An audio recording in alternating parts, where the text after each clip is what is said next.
போட்டு mix பண்ணிக்காச்சு. Mix பண்ணிவிட்டு அடுப்பை ஸ்லோ ஃப்ளேமில் வச்சு கொஞ்ச நேரம் அப்படியே இருக்கட்டும்.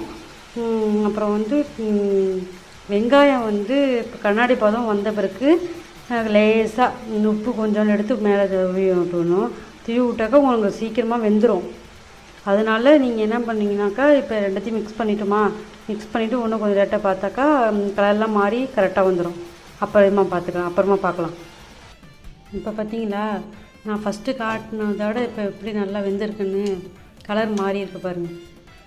இப்படி தான் தக்காளி சட்னி பண்ணணும். பார்த்துட்டு அடுத்தது சட்னி அரைக்கும் போது பார்க்கலாம். வதக்கியாச்சு ஃப்ரெண்ட்ஸ். நல்லா வதக்கிட்டு இப்போ மிக்ஸி ஜாரில் எடுத்து போட்டுக்கலாம். மிக்ஸி ஜாரில் எடுத்து போட்டாச்சு.